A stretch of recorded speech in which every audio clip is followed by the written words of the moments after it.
What's your take on him, Otacon? I don't particularly like the guy, but it looks like we'll need his help with those ID guns. Sonny's been doing a little sleuthing for us. Drebin, a well-known gun launderer in war economy circles.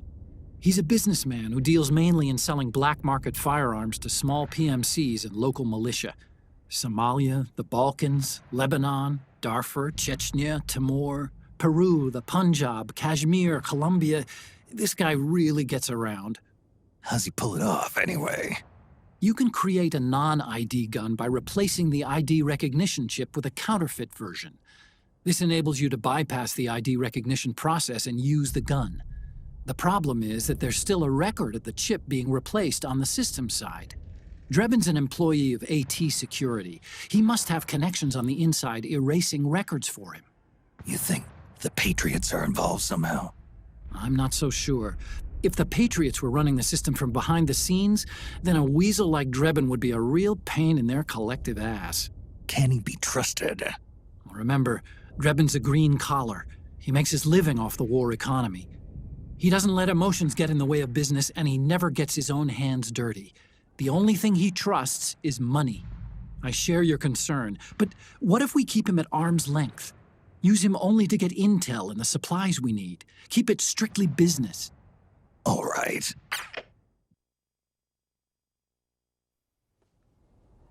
So, we ready to make a deal or what? Okay then, let's talk business. This is a war zone. There's product coming in here by the truckload. And you'll be picking up a lot of guns in the field, I'm sure. Whatever guns you don't need, I'll take and buy them off you. That'll earn you points you can cash in for services. Like what? I'll launder your ID guns, no more locks. And I can also sell you the guns I've got in stock. Let me show you.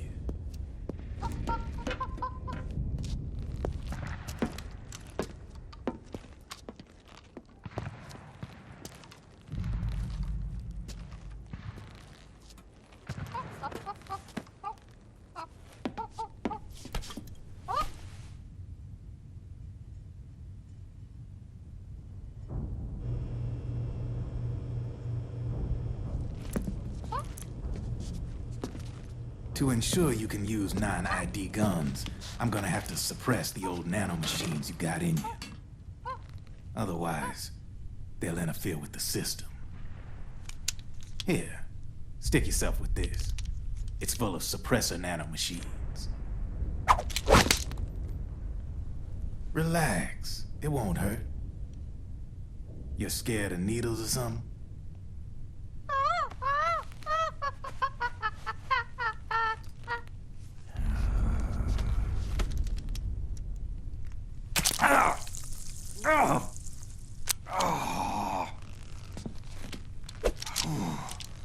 See? No sweat.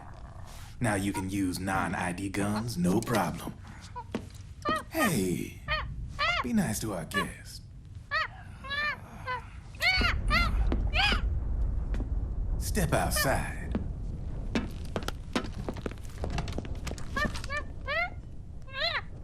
Boo.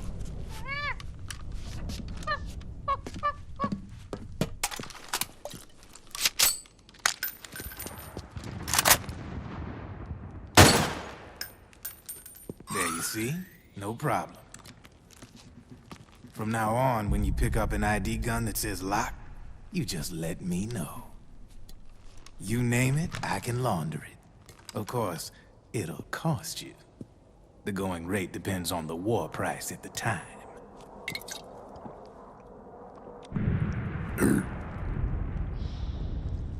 Man, I gotta give this shit a rest. Looks like you're doing pretty well for yourself. You might say that. What with the war economy and all, and the system clamping down on things. System codes are the law now, and control's essentially absolute, paving the way for fat profits if you're willing to bend the law. Demand keeps on growing thanks to the war economy. I sell ID guns to the PMCs and state armies, and naked guns to terrorist groups and paramilitaries.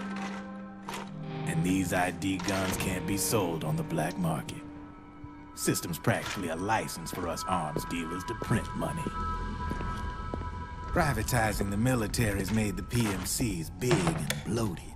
The fatter the PMCs get, the line between civilian and soldier is gonna get real blurry.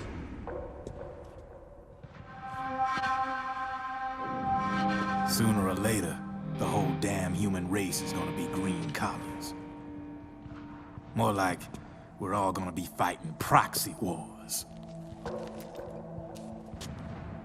But hey, this war economy puts the food on my table.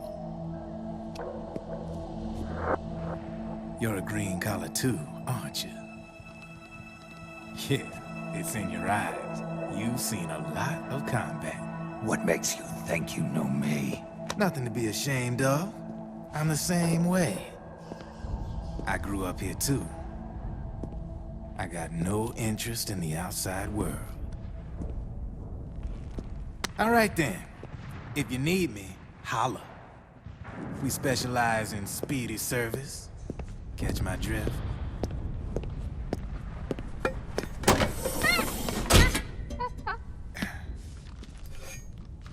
I have you.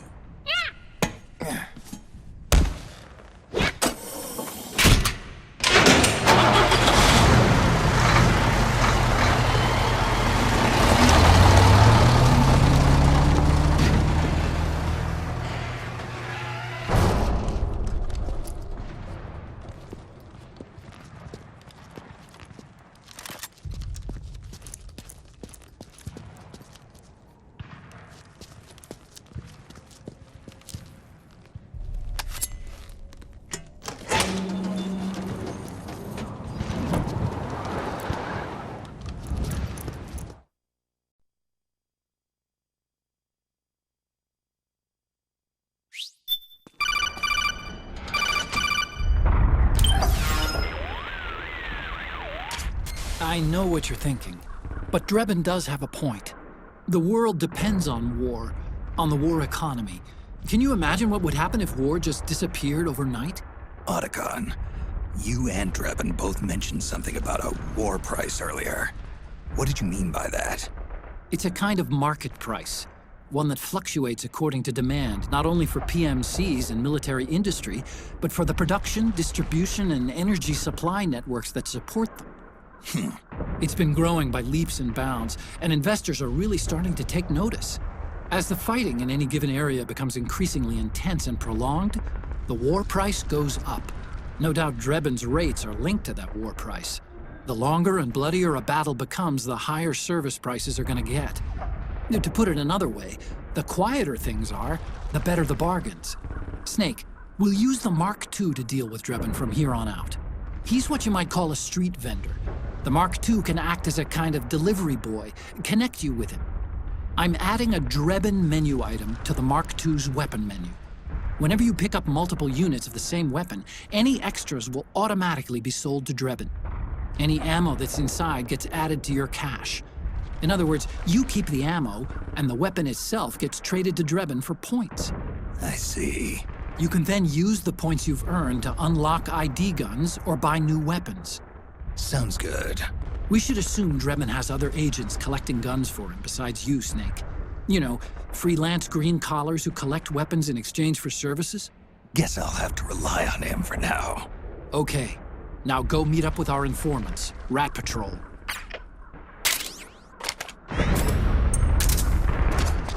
Snake, hurry and get to the rendezvous point with our informants. First, you'll have to get to the other side of that collapsed building. The only way across is straight through.